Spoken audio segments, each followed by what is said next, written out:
예, 건강한 모습으로 또 뵙게 되니 고맙고 감사합니다. 지난주에 이어서 두아디라 교회 두 번째 시간입니다. 예수님께서는 지난주에 두아디라 교회에 대해서 아주 대단히 좋은 칭찬을 많이 하셨습니다. 그들의 믿음의 행위가 아주 성숙한 신앙의 모범을 보여주고 있었다는 것을 알 수가 있습니다. 올바른 믿음 안에서 사랑의 섬김, 또 소망의 인내를 지키고 무엇보다도 중요한 것은 그들의 믿음이 점점 더 성숙해지는 모습을 보여주고 있었다라는 것, 그것을 예수님께서 칭찬해 주셨죠. 그런데 오늘 본문 2장 20절에 와서는 내게 책망할 것이 있다 이렇게 말씀을 하시는 거예요. 그렇게 많은 칭찬, 진짜 아주 완벽한 칭찬을 하시고 나서 내게 책망할 것이 있다라고 말씀하시면서 자칭 선교사라고 하는 자칭 선지자라고 하는 여자 이세벨을 내가 용납함이니 이렇게 말씀하고 있는 것입니다. 이 자칭 선지자라고 이렇게 강조하는 것은 진짜 선지자가 아니다라는 것을 말하는 것이죠. 거짓 선지자, 자칭 선지자이지 인정할 수 없는 선지자 이세벨을 용납했다. 이렇게 말씀하고 있는 거예요. 이 두아디라 교회의 모습은 에베소 교회와 아주 대조적인 그 모양을 보여주고 있는 것이 특징이죠. 에베소 교회는 아주 대형 교회로서 정통 신학을 올곧게 지키면서 교회 안에 잘못된 교리, 이단적 사상 이런 것이 침투하는 것을 절대 용납하지 않았습니다. 조금 행동하고 말하고 하는 것, 신앙의 자세 이런 것이 한쪽으로 딱 치우치게 되면 딱 지적을 하고, 또 거짓 선지자들, 거짓 선생들이 와서 뭐 가르친다고 할 때 딱 아니면은 아닙니다, 당신은 이렇게 해서 내보냈단 말이에요. 그렇게 옳고 그름 안에서 교회를 지켜오다 보니까 매사에 이게 비판적이 되는 거예요. 판단적이 되는 거고 해서 예수 그리스도의 사랑이 식어지는 부작용이 생기게 됐다라는 것, 뭐 몇 번 얘기를 했죠. 그런데 두아디라 교회는 그들의 신앙이 이렇게 교리적, 신학적, 이런 그 말씀적 이런 것이라기보다는 서로 사랑하고 섬기고 이해하고 용서하고 이렇게 하는 그런 분위기였단 말이에요. 말씀은 좀 이렇게 뒤로 처지고 일단 사랑하고 품고 하는데 치중을 했던 거예요. 그러다 보니까 교환에 뭐 좀 잘못된 신앙이 침투해 들어와도 일단 덮어주자, 이해해주자, 인정해주자 하는 분위기가 형성되었던 거예요. 이 전체적으로 두아디라 교회 신앙은 사랑으로 하나 되어 성숙한 신앙으로 인격적으로 성숙하게 성장하고 있었지만은 그 가운데 사탄이 그 틈을 노려서 침투해 들어서 신앙을 이렇게 비틀어 놓고 하는데도 그것을 어떻게 하지 못했던 거예요. 그냥 내버려 둔 거예요. 그럴 수도 있는 거 아닌가? 뭐 이렇게 용서하고 사랑해야지 그래도 그러다 보니까 사탄도 용서해 주자 뭐 이런 마음이 자기도 모르게 들었을 수가 있는 거예요. 그래서 오늘 본문 20절에서 자칭 선지자 이세벨을 용납한 것 이거 잘못이다 이렇게 예수님께서 딱 선을 그어 놓으신 거예요. 이런 것을 보면은 참 에베소 교회와 두아디라 교회를 같이 보면서 보면은 참 올바른 신앙을 지켜나간다는 것이, 교회 안에 건강한 교회를 지켜나간다는 것이 그렇게 쉽지 않다라는 것을 우리가 알 수 있어요. 에베소 교회는 교리적으로는 아주 완벽했지만은 사랑이 식어졌고, 또 두아디라 교회는 사랑으로는 충만했지만은 이 신학적으로, 이 교리적으로 잘못된 신앙이 싹트고 있는 것을 용납해 버리고 이렇게 많은 잘못을 범한 거예요. 그러니까 답이 나오죠. 여기서 에베소 교회의 장점과 두아디라 교회의 장점을 합치게 되면은 이건 진짜 100점짜리 교회가 될 것 같습니다. 우리 교회는 아마 그런 교회 아닌가. 여러분들의 신앙 자체도 교리적으로 완벽하고 말씀으로 충만하고 성령 안에서 또 사랑으로 섬기고 하는 그런 믿음을 가지고 계신 것을 저는 감사드립니다. 우리가 보통 건강한 교회를 표현할 때 말씀과 성령이 충만한 교회다 이렇게 하잖아요. 이 말씀과 성령이 충만한 교회는 말씀도 그렇고 성령의 역사하심도 또 충만한 게 성령의 열매도 충만하게 나타나는 교회를 말하는 것이죠. 이런 교회가 돼야 될 줄로 믿습니다. 예, 그런데 사실 이 지상교회는 하늘의 교회가 아니라 천상교회가 아니라 이 지상교회는 어차피 완벽한 교회는 될 수 없는 것이라고 보여집니다. 우리의 개개인의 신앙도 그렇게 완벽할 수가 있겠습니까? 뭔가 이렇게 부족함이 있고 한쪽으로 좀 약간씩 기울어지고 이렇게 딱 원으로 정확히 이렇게 완벽한 이 신앙은 갖기 쉽지 않다. 불가능에 가깝다 이렇게 봐야 되는 거예요. 그러나 우리가 육신 가진 우리가 뭐 완벽할 수가 있습니까? 그러면서 자꾸 합리화시키면서 주저앉지 말고 완벽할 수는 없다 하더라도 하는 데까지는 우리가 해야죠. 그죠? 하나님이 기뻐하시는 뜻을 계속 분별해 나가면서 하나님의 뜻이 무엇인가를 항상 겸손하게 질문하면서 교회에 충실하고 사랑으로 헌신하고 섬기고 하는 마음을 계속 우리가 추구하면서 내 신앙을 성장시켜 나가야 되는 것입니다. 계속 그걸 성화라고 하는 것이죠. 그렇게 해서 우리가 하늘에 갔을 때에 완전한 교회 안에 합류하게 되는 것이다. 이렇게 볼 수가 있어요. 그러기 위해서 우리가 그래서 기도가 필요한가요? 날마다 기도 며칠 안 하다 보면은 나도 모르게 냉랭해져 있는 것을 느끼게 돼요. 자꾸 기도해야 돼요. 기도하고 겸손하게 하나님의 뜻을 구하고 잘못을 회개하고 이렇게 날마다 기도하면서 근데 기도만 하다 보면 또 괴물이 된단 말이에요. 말씀을 또 묵상하고 이렇게 하면서 말씀 묵상하고 기도하고 하면서 하나님과 동행하는 그 영성을 유지시켜 나가는 것 이것이 아주 참 중요하다고 봅니다. 성경은 달달달달 되는데 기도 안 하는 것도 문제가 있고 기도는 맨날 그냥 뭐 하루에 3시간 4시간 기도한다고 하는데 말씀에 대해서는 그런 게 있었나요? 난 그런 건 몰랐는데요. 이러다 보면 딴 길로 나가는 것이죠. 두 가지가 같이 균형 잡혀야 된다라는 것을 다시 한번 생각하게 됩니다. 그렇다면 오늘 본문에서 예수님께서 지적하신 그 이세벨이라는 거짓 선지자는 누구일까를 일단 생각하고 넘어가야 될 것 같아요. 일단 이세벨, 거짓 선지자 이세벨, 이 당시에 이세벨이라는 이름을 가진 여자가 있었을지도 모르지만은 대개는 그렇지 않게 이세벨, 구약 시대의 이세벨을 염두에 두게 됩니다. 우리가 이세벨이라고 하면 얼핏 잘 아는 이름 아니겠습니까? 열왕기상 16절 이후에 나오는 아합 왕의 부인 왕비 이세벨을 생각하게 됩니다. 이 열왕기상 16장 이후에 나오는 아합 왕의 왕비 이세벨을 생각해 보면은 이 여자는 원래 시돈과 두로 시돈의 왕녀였었죠. 시돈의 왕녀였었는데 아합 왕이 그 시돈과 좀 평화롭게 사이좋게 좀 지내려고 정책적 차원에서 그 시돈 나라의 공주를 왕비로 택한 거예요. 그래서 이제 시돈 나라의 공주가 우리 이스라엘의 왕비가 되었는데, 근데 이 시돈과 두로라는 나라는 이 항구 지역으로서 아주 우상 문화가 풍부해, 아주 충만했던 지역이거든요. 특히 가나안 지역에서 아주 대표적인 우상이 이 바알과 아세라입니다. 아스다롯도 나오는데 아스다롯하고 아세라하고 어떤 때는 왔다리 갔다리 하기도 하고 아스다롯이 부인이라고도 하고 아세라도 부인이라고도 하고 뭐 좀 헷갈리긴 하는데 이 바알과 아세라는 항상 부부신처럼 같이 붙어 다니는 그런 신입니다. 제사 지낼 때 같이 항상 있어요. 이 바알 신이 있으면은 이 나무떼기로 만든 그 기이다랗게 나무떼기로 만든 여자 신이 같이 있는데 요게 아세라 신이거든요. 바알과 아세라. 그러니까 이 이세벨이 시집 올 때에 그 바알신 또 바알신 섬기는 제사장들 또 아세라 신을 섬기는 제사장들도 데려오고 와서 또 우상을 만들고 이렇게 된 거예요.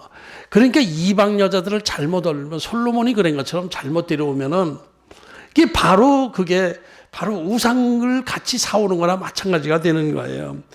그래서 그 시집 올 때 바알과 아세라 그 선지자들 몇몇 또 같이 따라 들어오게 하고 또 조각 부분 우상 조각을 만들어서 섬기고 하고 그 이스라엘 백성들에게도 전파하고 이렇게 되니까 그 남편도 얼떨결에 그냥 그 바알신 숭배자가 되고 말았던 거예요. 이 성경적으로 볼 때에 북이스라엘의 최악의 왕이 바로 아합 왕 아니었습니까? 그 최악의 왕비가 누구예요? 이세벨이었어요. 이세벨. 그만큼 이스라엘 전체에 큰 영향력을 끼친 여자가 이세벨이었습니다. 그런데 그 바알과 아세라 신의 그 섬기는 제사 방법이 지금 소아시아 지역과 별 차이가 없었어요. 이 바알과 아세라가 부부신처럼 제사 지내는 방법이 바알 신상이 옆에 있으면 그 아세라 신상을 나무를 이렇게 붙여놓고 성관계하는 그 흉내를 내면서 그게 제사 지내는 형식이었어요. 근데 걔네 그 우상 조각 덩어리들만 성관계 흉내 내고 했으면 그것으로 괜찮은데 거기에 이제 제사 지내는 온 사람들도 거기에 이제 여사제들이 또 있단 말이에요. 바알 제단에 그 창녀, 종교적 창녀들이 많이 있고 거기 가서 이제 음란 행음을 하면서 복 받는다고. 그러니까 여사제들하고 이 관계를 맺으면은 이 축복이 복이 내 안에 들어온 것처럼 생각을 해서 그렇게 하는데 열왕기하에 보면은 성경에 보면은 바알 제단에 미동이라는 단어가 나와요. 미동이 있었대요. 미동이 뭐예요? 아름다운 동자, 아름다운 젊은이. 이게 남창까지 있었어요. 남창까지 있었다는 건 뭐예요? 그 지역의 아녀자들도 가서 그 젊은 남자들과 관계하면서 제사를 지내고 이런 분위기가 있었던 거예요.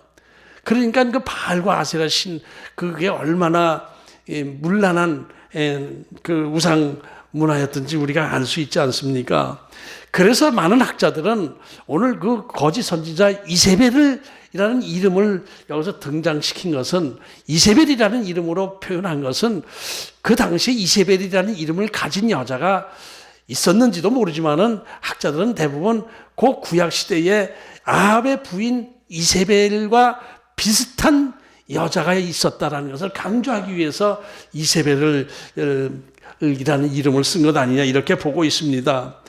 그러니까 아합 왕의 부인 이세벨도 북이스라엘에서 왕비처럼 큰 영향력을 미치고 이스라엘 전체 종교 문화를 바꾼 것처럼 오늘 본문에 나오는 거짓 선지자 이세벨도 두아디라 교회에 영향을 크게 미치면서 두아디라 교회의 신앙을 흔들어 놓은 그런 여자다라는 것을 강조하고 있다고 보여지는 것이죠. 그래서 그렇게 좋은 신앙을 유지하고 있던 어려운 환경 속에서도 신앙을 굳세게 지켜나가고 있던 두아디라 교회 성도들 중에서 한 사람 한 사람 그 이세벨을 편에 들기 시작했던 거예요. 그런데 이 이세벨이라는 여자는 그 영적으로도 뭔가 이게 좀 은사가 있었는지 이 종교적 지도자급 노릇을 해버렸던 거예요. 그런데 이 교회는 그런 상황에서 단호하게 이세벨을 대처하지 못하고 어물어물 용납하면서 받아들임으로 해서 예수님으로부터 책망을 듣게 된 거예요. 그런 일이 많이 있거든요. 요새도 그런 일이 많이 있어요.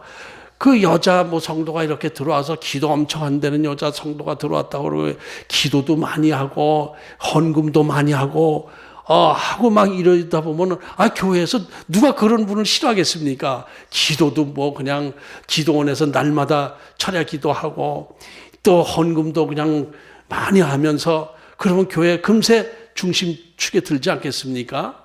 특히 적은 교회에서는 그런 분 하나 오면은 구세주가 온 것처럼 생각을 하죠. 그런데 그런 사람이 은사가 나타나요. 슬쩍슬쩍 예언도 해주고 기도해주면 병도 치료되고 그러면 교인들이 그쪽으로 솔깃해져요. 저 조용기 목사님도 그 간증하는 거 들어보니까 그 교회도 그런 일이 있었더라고요. 그래가지고 내가 또 뭐라고 그러기도 좀 그렇고 그래서 내버려 뒀더니 막 교회를 흔들어 놓고 그래서 결국 나가게 했는데 몇백 명 따라 나갔대요. 그러더니 나중에 다시 돌아왔다고 그런 걸 얘기 들었어요. 그런 분도 그러니 웬만한 목사들은 거기서 어떻게 말려들어서 어떻게 하지 못하는 그런 분위기가 지금 요새도 많이 있습니다. 교회 기도 많이 한다 하면서 조금 약간 신비적으로 나가는 스타일들, 이런 사람들은 교회 문제를 일으킬 때가 많이 있어요. 그래서 조심해야 되는 거예요. 그러면 구체적으로 두아디라 교회에 어떤 일이 일어났을까 하는 것을 생각해 봅니다. 이세벨이 어떤 행위를 해서 두아디라 교회에 잘못된 신앙이 침투해 들어왔을까? 아마 그랬을 거예요. 제가 지금 얘기한 식으로 기도도 많이 하고, 영적으로도 영성도 있고, 치유하고 예언도 해주고, 이러는 면이 있었을 거예요. 그런데 당시 그 두아디라 지역은 산업도시에서 그 길드라고 하는 상인조합에 가입을 하고, 또 상인조합에 가입하면은 그 우상문화에 제사 지내고 하는 그 문화가 있었다고 했지 않았습니까? 지난주에 말씀드렸죠. 그래서 그 두아디라 교회에서 예수 믿으면서 먹고 살면서 생업을 유지하면서 예수 믿기 위해서는 그 길드라는 이름의 그 상인조합에 가입을 해야 되는데, 이게 참 우리 신앙인들에게는 문제가 되는 거예요. 수시로 가서 각각 그 상인조합마다 아폴로 신이든지 제우스 신이든지 황제 신이든지 하나 정해놓고 수호신으로 삼아서 제사를 지내는데, 그 제사 문화 자체가 다 음란 문화고 우상 숭배 문화고 이렇게 되는 그런 문화이기 때문에 참 힘들었지만은, 그럼에도 불구하고 두아디라 교회에는 꿋꿋하게 신앙을 지켜왔는데, 어느 날 두아디라 지역에 그 지역에서 상당한 영향력을 가진 유지급 여인이 등록을 했어요. 아까 조금 전에 제가 얘기한 것처럼 그랬는데 그 여자가 또 은사까지 있는 거야. 담임 목사님보다도 더 영권이 더 있는 거야. 그러니까 그쪽으로 이제 사람들이 성도들이 쏠리기 시작한 것이죠. 참 이런 일이 너무 많이 있어요. 아주 많이 있습니다. 그런데 이 여자가 이 상인조합의 조합장이 되었는지, 큰 사업체를 갖고 있어서 경제권이 있었는지, 하여튼 영권과 경제권을 같이 갖고 있었던 거예요, 이 여자가. 그런데 그런 여자가 이제 교인들에게 얘기할 때, 이게 이번에 또 우리 상인조합에서 또 제사 지내러 단체로 제사 지내러 가자고 그러는데 고민입니다. 우리 신앙에 이게 벗어나는데 어떻게 했으면 좋을지 모르겠습니다 하고 그 이세벨이라는 거짓 선지자한테 상담을 하니까 기도해 보니까요, 그 하나님이 다 허락하신 거예요. 어쩔 수 없지 않습니까? 먹고 살아야 되잖아요, 우리가. 일단 먹고 사는 것도 중요하지 않아요? 그 또 하나님 뜻 안에 있는 것이니까 가서 형식적으로 절하고 이렇게 그 사람처럼 난리치지 않고 그렇게 하는 거는 상관없을 것입니다. 이런 식으로 얘기를 하니까 다행이다 이래가지고 나도 그래야지 그러면서 하나둘 그냥 그 상인조합에 가입해서 제사 지내고 하는 사람들이 늘어났다 이렇게 보는 거예요. 어쨌든 간에 이세벨이라는 여자는 두아디라 지역에서 상당한 영향력을, 경제적으로나 영적으로 영향력을 가진 여자로서 스스로 선지자 행세를 하면서 두아디라 교회를 흔들어 놓은 것이다라는 것은 우리가 분명하게 알 수 있는 거예요. 그런데 그 이세벨의 혼합신앙은 과연 어떤 것이었을까도 확실하게 나오지 않지만은, 확실하게 설명은 안 했지만은, 그 당시 그 우상 문화와 혼합시킨 것, 이것은 틀림없는 것 같아요. 음행을 많이 강조하잖아요. 행음하고 있다. 회개할 기회를 주었다라고 하는 것은 그 지역의 우상 문화와 이 짬뽕으로 이제 섞인 혼합 문화를 인정했던 것, 그것이 가장 핵심적이 아닌가 이렇게 생각을 합니다. 그러니까 얘기할 때 우리 신앙에서도 그렇지 않습니까? 이 신앙도 중요하지만은 먹고 사는 것도 중요하지 않아요.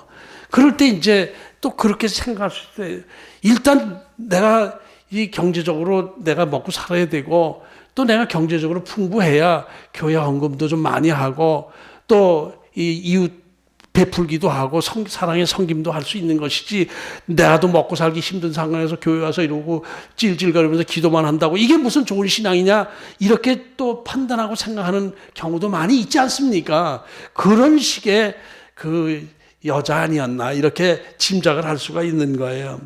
그러니까 이제 특히 두아디라 교회는 사랑, 섬김, 또 베풀고 나누는 봉사, 이런 거에 아주 잘하는 교회였기 때문에 이 물질적인 축복도 굉장히 필요했던 거예요.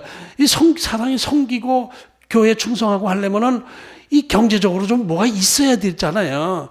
그렇잖아요. 교회에 헌금 좀 많이 하다 보면 자연히 중요한 인물이 되잖아요. 그 뭐 좋은 건 아니겠지만 하여튼 간에 그런 면에서 보면은 두아디라 교회에 좀 그런 면이 있었지 않나 이런 생각이 들어요. 그러니까 에베소 교회처럼 냉정하게 잘못된 신앙을 차단시키다 보면은 그래도 이제 경제적인 그 여유가 큰 교회는 아니었으니까, 두아디라 교회는 에베소처럼 대형 교회는 아니었으니까 그렇지 않습니까?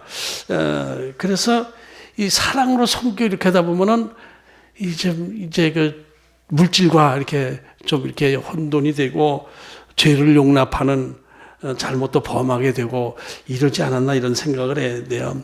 이 시대의 교회의 문제점들도 그런 부분이 많이 있습니다. 사람마다 이 교회마다 신앙의 색깔이 좀 다르잖아요. 말씀 중심의 교회가 있고 성령 운동의 교회가 또 있고 또 그래요. 근데 뭐 성령 운동한다고 해서 나쁜 건 아니에요. 말씀 중심 나쁜 거 아니잖아요. 에베소 교회처럼 또 두아디라 교회처럼 사랑 성교 나쁜 거 아니잖아요. 근데 이게 한쪽으로 치우치다 보면은 이성주의 신앙이 되고, 말씀 중심의 신앙이 이성주의 머리에 이성주의 신앙이 돼요. 또 성령파 운동하다 보면 그것만 또 하다 보면은 이게 신비주의 신앙이 돼요. 기도하고 환상을 보고 막 예언적인 그 막 생각이 떠오르고 이렇게 되고, 이렇게 되다 보니까 한쪽으로 치우치면 이단이 되는 거예요. 그게 성령과 은사를 부인하면 안 되죠. 또 말씀 중심 또 부인하면 안 되죠. 이게 균형이 맞아야 되는 거예요. 그러다 보니까 은사주의, 신비주의 하는 것이 뭐가 연결되면 기복주의와 연결돼요. 하나님은 나에게 복 주신다. 기도하면 복 주신다. 기도하면 복 주신다. 이러는 그 기복주의 신앙으로 빠지기도 하고, 이래서 교회마다 색깔이 조금씩 다 달라요. 우리 교회처럼 이렇게 균형 잡힌, 말씀과 성령으로 균형 잡힌 교회가 많지 않거든요. 아멘? 아멘. 예, 아멘입니다. 그래 돼요. 이 시대의 이단들의 특징도 무엇이에요? 이단들의 특징이 뭐예요? 극단적으로 한쪽으로 치우치는 거예요. 극단적으로 한쪽으로 치우치는 거예요. 특히 이제 교주들에게 어떤 신비스러운 은사가 나타나면은 이 사람이 그냥 그 자기가 우상이 돼버려요. 요 근처에 그런 분이 있어요.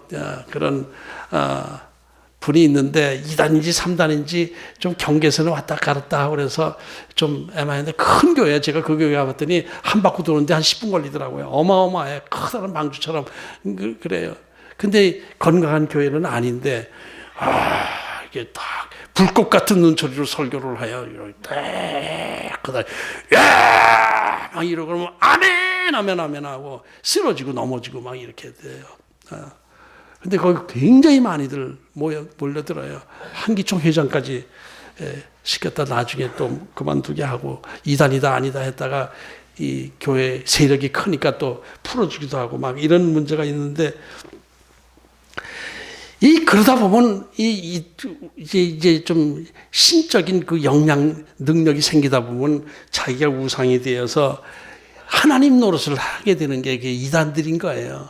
그리고 또 그 사람들이 또 이 말씀도 또 이렇게 무시하진 않아요. 이 말씀을 교묘하게 해석을 해요. 아주 논리적으로 아주 참 치밀하게 해석을 해가지고 성도들을 미혹하고 있고 그래요. 그러다 보니까 이 시대 많은 지식인들도 그 이단에 많이 빠지는 것이 논리적으로 교묘하게 짜매기는 게 사탄의 머리가 우리보다 좋아요. 사탄이 확실히 저보다 머리가 좋은 것 같아요.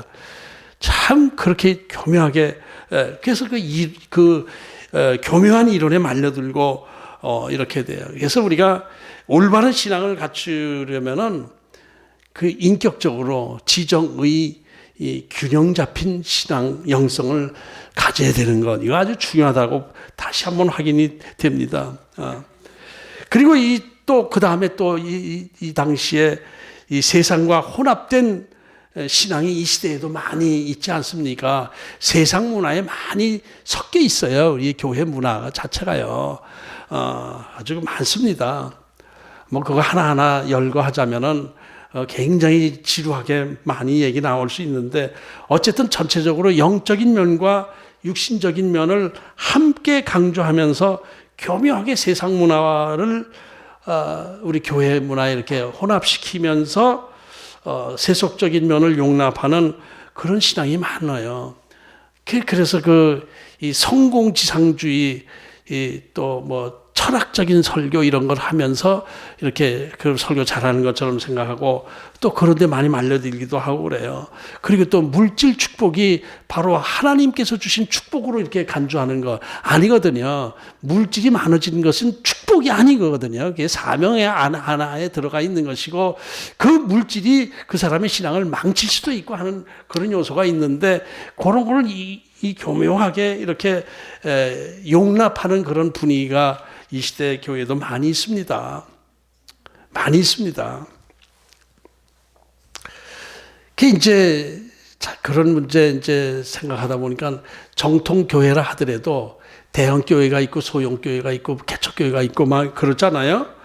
그런데 다 각각의 입장이 달라요. 각각의 대형 교회는 대형 교회대로 어려움이 있고, 소형 교회는 소형 교회대로 어려움이 있고, 다 그렇습니다. 관리하기가, 대형 교회가 되면 관리가 힘들고 성도들 관리하기가 쉽지 않고, 바르게 말씀 전해서 잘못된 교회를, 건강한 교회로 이끌어가기가 쉽지 않고 좀 그래요.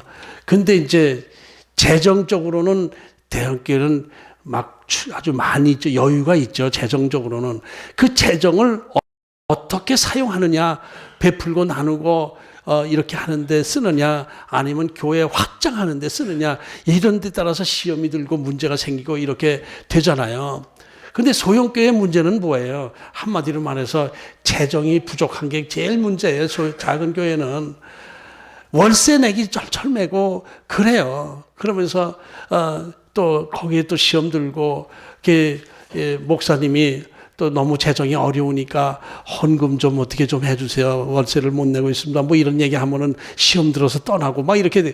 큰 교회는 큰 교회대로, 작은 교회는 작은 교회대로 이제 각각의 문제가 있어요. 사탄이 그런 틈을 노려요. 재정이 충만하면 그거 가지고 교회를 흐트러놓으려고 사탄이 역사하고, 또 작은 교회, 재정이 어려운 교회는 거기서도 시험 들게 또 사탄이 역사하고, 그렇게 그렇게 되는 거예요. 참, 그러니까 신앙이 참 이 세속과 참 이게 딱 분리할 수도 없고, 혼합되는 것도 문제가 있고, 그래요. 참 그런 문제가 있습니다. 이 지상교회는 어차피 육신을 가진 우리들이 섬기는 교회이기 때문에 예수 그리스도의 몸이라고는 하지만은 자꾸 이렇게 약간 자꾸 틈새가 생기는 거예요. 사탄은 그 틈새를 노려서 교회를 무너뜨리려고 작정을 하는 것이죠. 며칠 전에 인터넷 뉴스에 조선일보 기사가 이렇게 인터넷 뉴스에 실린 것을 제가 봤는데, 조심스러워요. 이런 얘기를 설교해도 뭐 나쁘지 않을 것 같아서 제가 이렇게 예화로 말씀을 하는데, 분당 우리교회 이찬수 목사님이 얼마 전에, 이 3월 달인가 얼마 전에 설교할 때 발표를 했다고 그래요. 이 분당 우리교회를 30개 교회로 완전히 분리해서 나누는 걸 작업을 이달부터 시작을 한대요. 이 분당 우리교회 부목사 15명, 외부 교회 15명 목사를 이렇게 선정을 해서 30명을 목사를 정해놨어요. 그렇게 해놓고, 성남에 몇 교회, 서울에 5개, 뭐 이렇게 다 뭐 기억을 못 하는데, 이게 그 지역별로 막 분산시켜서 완전 분리하는데 체인점처럼 하는 것이 아니라 완전히 우리라는 이름 교회 명도 안 들어가게, 뭐 분당 우리 교회, 송파 우리 교회 이런 식으로 정하는 게 아니라 알아서 뭐 제작교회를 하든지 뭐 성령교회 하든지 알아서 완전히 분리시키고 재정이 뭐니 다 분리시킨대요. 그렇게 하는 작업을 지금 착수하고 이달부터 착수한다는 그런 얘기를 했어요. 그러면서 이찬수 목사님이 얘기하는 게 대형 교회라고 해서 건강한 교회가 아니다. 작은 교회가 그렇게 많은데 내 교회만 자꾸 부흥시키려고 하는 것은 하나님 앞에 야단맞을 행동이다. 이래가지고 또 그러면서 대형교회 다니는 것을 자랑스럽게 생각하면서 이제 죄를 범하는 경우도 너무 많기 때문에 대형교회를 쪼개야 된다라고 해서 그렇게 했다는 거예요. 2만 명 정도 교인이 되는데 다 쪼갠대요. 그리고 근데 그것을 뭐 강제적으로 막 이렇게 배당시키는 거 아니고 알아서 가라고 이렇게 쭉 하면서 분리시키는데, 그렇게 하고 나서도 분당 우리교회 본교회에 5천 명 이상이 되면은 자기는 사표내겠다. 5천 명 미만 될 때 나는 계속 여기서 사역을 하고, 그래도 5천 명이 넘고 그렇게 교인들이 몰려들으면 내가 사표내겠다. 이렇게 선언을 했대요. 대단하죠. 그죠? 그러니까 뭐 이렇게 큰 교회를 하나로 모이는 공동체를 30개 교회로 분리시킨다는 것도 여러 부작용이 또 이렇게 염려스러운 면도 많이 있어요. 많은 사람들이 설마 진짜 그렇게 할 수 있을까? 장로들도 반대하고 막 이런 걸 막 밀고 나갔어요, 이분이. 부작용도 염려스럽긴 하지만 어쨌든 그런 시도 자체가 상당히 건강한 마인드다라는 생각이 들어서 긍정적인 마음으로 바라보게 되더라고요. 그 기사 중에 또 그리고 또 부수적으로 또 기사가 또 기록이 됐는데, 그 교회가 여러 가지 사랑의 섬김을 하느라고 굉장히 많이 베풀고 하려고 애를 쓰대요. 그 본교회 분당 우리 교회 재정이 힘들 정도로 다 이렇게 나눠주고 그러는데, 작년 3월 달에 임대교회 월세 못 내가지고 힘들어하는 작은 교회를 이렇게 한 400교회 정도를 선정을 해서 한 달에 70만 원씩 3개월을 3720 210만 원을 상대로 나눠서 주려고 이제 공고를 했대요. 그랬더니 5천 교회가 신청을 했대요.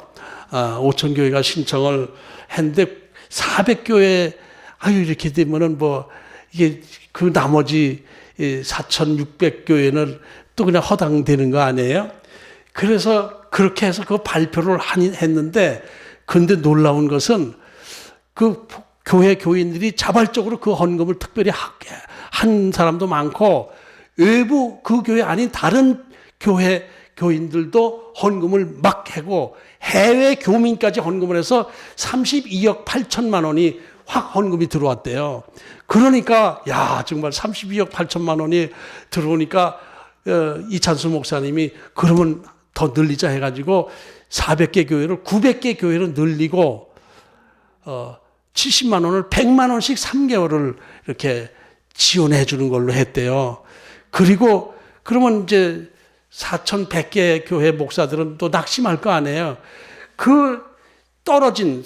추첨에서 떨어진 4,100개 교회에도 20만 원의 상당의 상품권을 다 보내줬대요. 참 대단한 그 작은 교회 힘들 때 얼마나 그게 위로가 되고 힘들겠습니까? 참 그러니까 참 오래간만에 들어보는 기분 좋은 뉴스다라는 생각이 들고 반갑더라고요.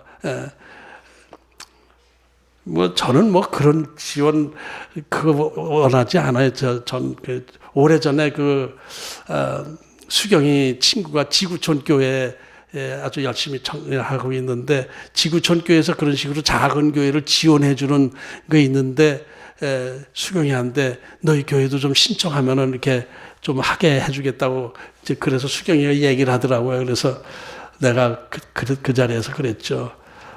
우리보다 더 힘든 교회 도와주라고 그래. 나는 그거 아니고 하나님께 매달리겠다고 이제 그런 적이 있었죠, 그때. 그죠? 그 친구 이름이 뭔지는 몰라도, 그랬었는데, 진짜 힘든 교회들은 그런 것을 참 원하는 교회도 또 있어요. 너무 그런 것만 바라는 교회도 있는데 그런 것도 문제고, 하여튼 좋은 뉴스다라는 그런 생각이 들었습니다. 이 두아디라 교회는 사랑으로 헌신하는 교회였는데 이 와중에 사랑으로 헌신하다 보니까 물질이 필요하고 이러다 보니까 그것도 이것도 얻고 저것도 얻고 하려다 보니까 우상에 절하는 그런 우상 문화가 이렇게 형성이 됐던 것 같은데, 이 부분을 예수님께서 책망한 거예요. 책망하신 거예요. 두아디라 교회에 대해서 아주 예수님께서 너무 여러 가지 말씀을 해서 길게 말씀이 많아요. 내용이 많아요. 그래서 이 3편까지 가야 되나라고 묵상하다가 결국 다 우리가 공통적으로 가지고 있는 문제고, 그래서 간단하게 말씀을 하고 다음 교회로 넘어가려고 생각을 했습니다. 21절을 보면은 내가 그에게 회개할 기회를 주었을 때 자기의 음행을 회개하고자 하지 아니한도다. 음행을 회개하지 않았다. 음행이라는 말이 나오는데, 이 음행은 물론 거기서 그 제사 지내면서 음행하는 것도 있지만은 하나님을 떠나서 물질에게 시집간 거, 만몬신을 섬기는 게 이거 음행으로 보는 게, 우리는 다 예수 그리스도의 신부들 아닙니까? 예수 그리스도가 신랑이에요, 우리의. 우리 육신 가진 우리는 남녀 성이 있기 때문에 무슨 내가 남자인데 무슨 신부야 신부 이러지 마시고 영적으로 예수님의 신부예요. 예수님의 신부로서 예수님 말고 딴 거를 내가 최고로 섬기게 되면은 그건 바로 음행하는 거거든요. 그런 부분을 강조하고 있다고 봐야 돼요. 내가 예수님보다 더 좋아하는 게 있다면 그게 음행입니다. 우리 영적으로 신앙적으로 음행하는 거예요. 음행죄를 저지르는 거예요. 오직 죽어도 예수님 외에는 나는 아무도 중요하다고 생각하지 않습니다. 이렇게 생각하는 믿음을 우리가 가져야 돼요. 그러니까 지금도 그런 문화가 있으니까 적용이 될 수가 있는 것이죠. 내 마음에 근데 나도 잘 몰라요. 그게 자꾸 헷갈려요. 자꾸 좀 이제 경제적으로 어렵다 보면 하나님 돈 좀 보내주세요. 돈 좀 보내주세요. 이렇게 이런 기도 제가 한 게 좀 축소긴 하지만은 계속 돈 좀 보내주세요 하고 기도하다 보면은 내가 예수님을 의지하는 것인지 돈을 의지하는 것인지 나도 가물가물해질 때가 많아요. 딱 잘라야 돼요. 알아서 하나님 알아서 해주시면 전 그냥 따라가겠습니다. 딱 이러고 끊어야 돼요. 그거. 그게 그렇게 해야 된단 말이에요. 둘 다 가까이 이것도 좋고 저것도 좋고, 이거 거짓말이에요. 예수님께서 말씀하셨잖아요. 마태복음 6장 24절에서 하나님과 재물을 겸하여 섬길 수 없다. 두 주인을 섬길 수 없다 분명히 그랬어요. 내가 재물에 이렇게 신경 쓰다 보면요, 금세 예수님이 저 멀리 떨어져 가요. 순서가 서열이 바뀌어지는 거예요. 그러니까 그럴 때 우리가 경계를 해야 되는 거예요. 그런데 이럴 때 내가 자꾸 이렇게 잠깐 삐딱삐딱 이 세속적인 문화 안에서 자꾸 혼합된 신앙으로 들어가고 할 때 주님께서 가만 내버려 두시나 깨달음을 주시는데, 처음엔 말씀을 조용하게 말씀으로 깨우쳐 줘요.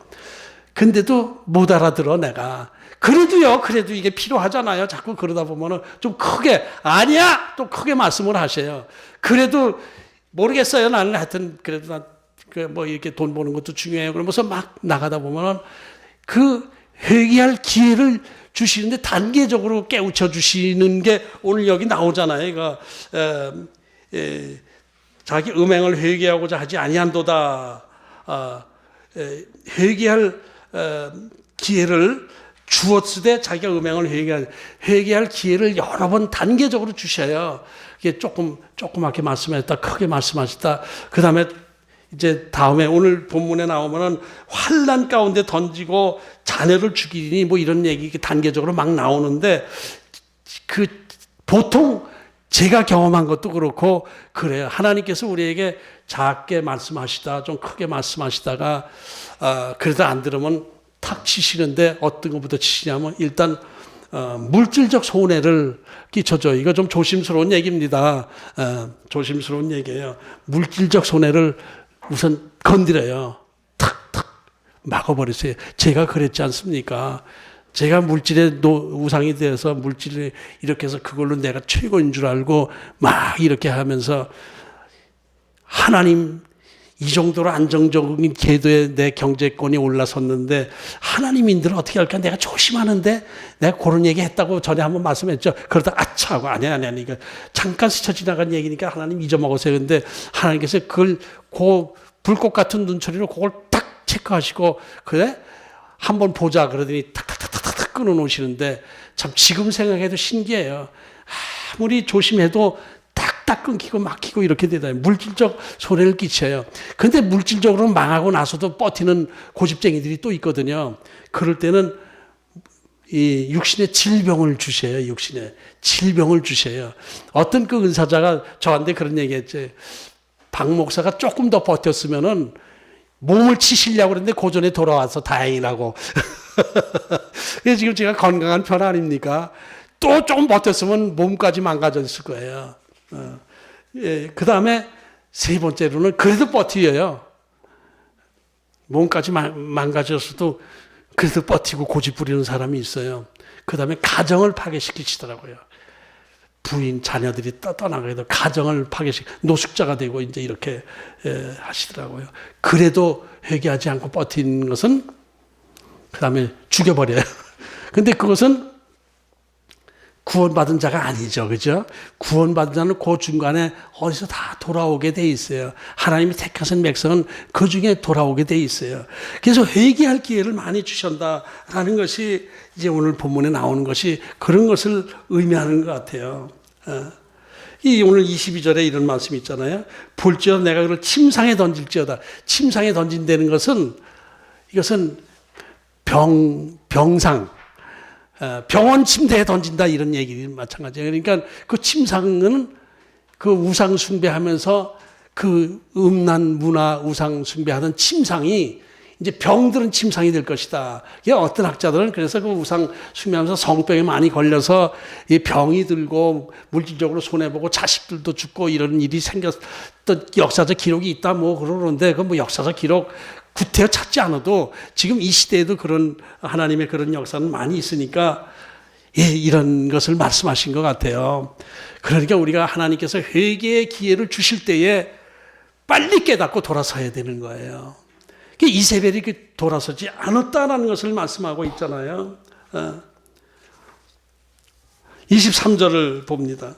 또 내가 사망으로 그의 자녀를 죽이리니, 이건 뭐 그 환난 뭐 이런 하나님의 회개의 어떤 기회 하나의 이런 훈련 테스트라고 볼 수 있고, 나 죽이리니 모든 교회가 나는 사람의 뜻과 마음을 살피는 자인 줄 알리라. 하나님께서는 우리의 마음과 뜻을 살피는 하나님이시다. 이것이 바로 불꽃 같은 눈으로 우리를 감찰하시는 것이 우리의 겉으로 말하는 것, 겉모양, 겉으로 이렇게 하나님 앞에 예배드리는 겉모습 이런 것만 보시고 속는 게 아니라 그 우리의 마음 깊은 곳을 꿰뚫어 보신다는 거예요. 불꽃 같은 눈으로 꿰뚫어 보시면서 내 속신앙, 내 속에 거짓 신앙, 이중적인 신앙, 형식적인 신앙 이런 거 다 간파하시고 체크하시는 하나님이시다.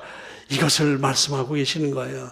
하나님은 우리 하나님을 만원히 여기면 안 돼요. 하나님은 우리의 겉말을 속지 않아요. 겉들의 형식적인 신앙생활에 속지 않으세요.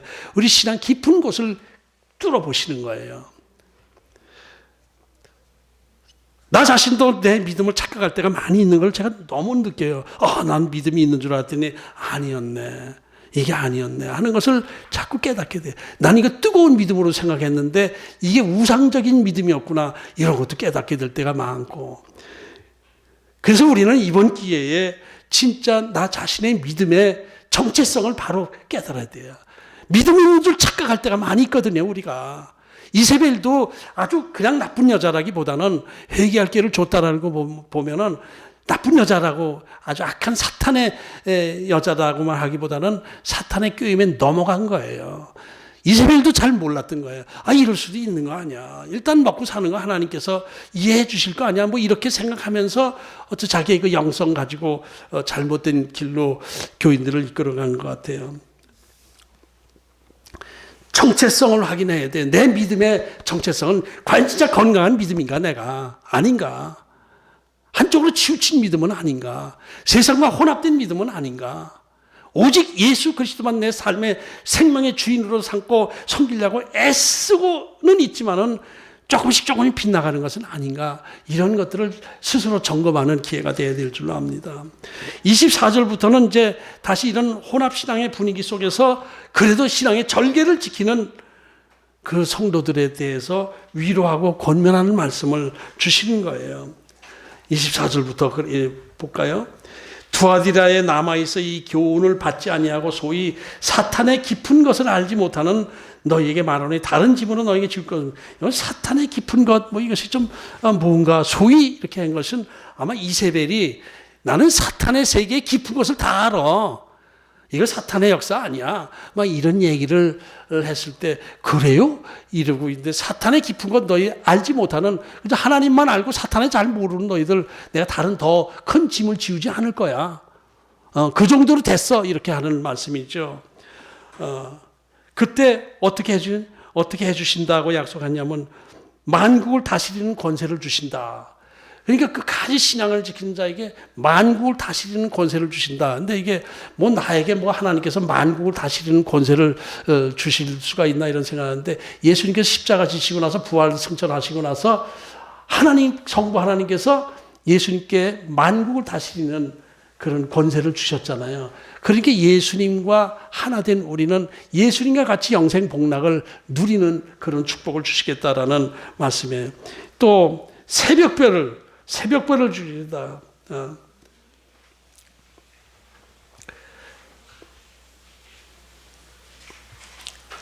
28절에 내가 또 그에게 새벽별을 주리라. 이 새벽별이 누구예요? 새벽별은 예수님을 얘기하는 거예요. 깜깜한 상황 속에서 빛나는 별, 새벽별, 금성이죠, 새벽별. 새벽별을 주리라. 바로 예수님을 얘기하는 것입니다. 그 찬송, 우리 잘 아는 찬송이 있죠. 88장인가? 주는 저 산 밑에 백합 빛나는 새벽별 이 땅 위에 비길 것이 없도다. 예수님과 비길 게 어디 있어요, 세상에. 예수님의 능력과 비길 것이 어디 있어요. 빛나는 새벽별. 이것이 바로 이 빛나는 새벽별 찬송의 가사는 오늘 본문 요 새벽별을 주리라는 것을 말씀을 인용한 것이죠. 마지막 29절에 보면은 귀 있는 자는 성령이 교회들에게 하시는 말씀을 들을지어다. 귀 있는 자는 성령이 교회들에게 하는 귀 있는 자는 오늘 말씀이 성령께서 주시는 말씀으로 들리셨습니까? 귀가 있으시네요. 그냥 담임 목사가 그냥 짐작해서 얘기했구나 이렇게 들으신 분은 귀가 없는 분이에요. 귀가 막혀 있는 상태. 영적 귀가 열릴 때 오늘 이 말씀을 깊이 묵상해야 돼요. 내 신앙의 깊은 정체성이 무엇인가를 잘 우리가 생각을 해야 됩니다. 그래서 오늘 귀 있는 저와 여러분이 되어서 이것이 성령께서 나에게 주신 말씀으로 받아들이는 귀한 시간 되기를 주의 이름으로 축복합니다. 하나님 아버지,